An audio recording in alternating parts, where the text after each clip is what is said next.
Hi, my name is Phil. I like to talk about politics. In this video, I'd like to discuss something that, well, responsible and patriotic journalists should be all over, as it represents a serious threat to people in both the UK and the US. But in the UK, at least, it may be the first that you are seeing of it. And it concerns more leaked documents from Cambridge Analytica, the company who were used to manipulate the UK and US populations in the 2016 Brexit referendum and US presidential election respectively. But first, if you'd like to see more of my videos, then please subscribe to the channel and click the bell notification icon. So what I want you to do here is think of this as a precursor, a trailer if you will, to what should be one of the big stories of 2020 as it goes on, which is the manipulation of people in what is effectively cyber warfare against humanity. So Cambridge Analytica, which is the company used by the Brexit campaign, as well as Donald Trump's team, to push misinformation very aggressively onto unsuspecting populations. They stole a load of data from Facebook, which Facebook certainly were complicit in. They didn't really call in law enforcement when they realised they couldn't cope with this. It's not that they went along with this as such. They allowed it, however, by not calling in law enforcement. And they used this information to successfully target the people whose views could be changed, could be manipulated, and then they went full on with that. And it caused them to change their voting habits.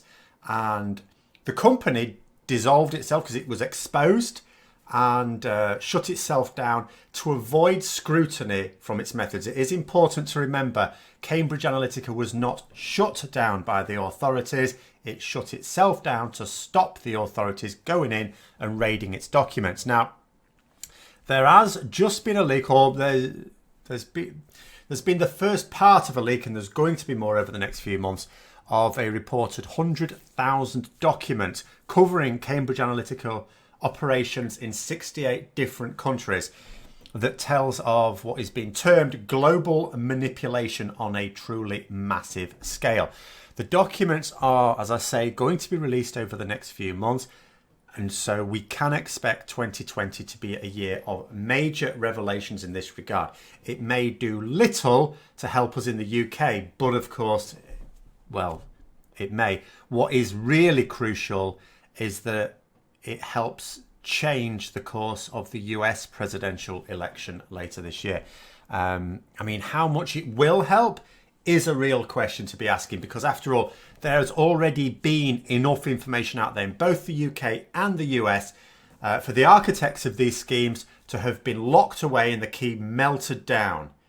And it hasn't happened due to the fact that they sort of technically won. Yes, the company itself was exposed thanks to investigative journalists like Carol Cadwallader, but action against them and the complicit Facebook has been limited due to the political power in both the US and the UK being held by the beneficiaries of their work. Besides, it's not just that the power in the UK and the power in the US benefited from it. They are also complicit in it. Any thorough investigation would also be shining a harsh spotlight on both the US President and the UK Prime Minister. Now, Christopher Steele, who is formerly of MI6, wrote the dossier into Trump's relationship with Putin and the Kremlin. And he has said that the failure to punish the people responsible for this has made the prospects of manipulating the US elections much worse than last time, and we know how effective it was last time. The leaked documents are said to have come from Brittany Kaiser, who was a key figure in Cambridge Analytica at the time, has since turned informant on them. You may recall her from The Great Hack on Netflix. Not seen it? Go and see it. And she has released these documents. She started to release these documents with more on the way. She's shown some other people them privately before they sort of go public, so to speak. And she's made the decision to do so after the results of the general election in the UK. She has cited the serious abuse that our democracies are now vulnerable to, and she's done it, she says, to try and counter what may be coming in the presidential elections later this year, which will be absolutely crucial. You know, The general election results in the UK, of course, have devastating effects for the UK itself and inevitably the wider world. But the impact of, shall we say, the wrong result, can I say that, emerging from the US presidential elections, of course, the impact of what America does and says has a much greater effect on the world than the UK. And so arguably it is much more important. Now, Christopher Steele has backed up the notion that it was very important, or it is very important, that something is done ahead of the US presidential election and done fast, done very, very quickly. His argument there is that although Cambridge Analytica was exposed and has stopped, there are more effective people out there.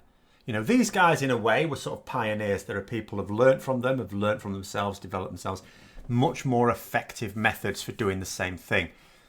And they've seen that it works. And not only have they seen that it works, they've seen that they'll complete, even if they're found out, even if they are exposed, they're going to get away with it. They get to just move on. Close down the company, move on. They will be emboldened, he says, to carry out their work on an even grander scale, manipulating people with serious consequences for national security. And it's not just the campaign for misinformation. Kaiser is saying that her documents will show just how the company were able to operate in a way that people have no idea at the moment. And that includes the ability to be able to funnel money into politics in a way that couldn't be traced without the source becoming unknown. You know, remember, for example, that record-breaking donation of millions to the Brexit cause by Aaron Banks. You know, law enforcement were only able to determine that it didn't come from him and it didn't come from the UK. That in itself makes it unlawful, but they weren't able to find out where it did come from. Not that they're going to either now, because the case has been dropped. The Conservative government suggested to the National Crime Agency that they reprioritise their investigations if they wanted continued funding.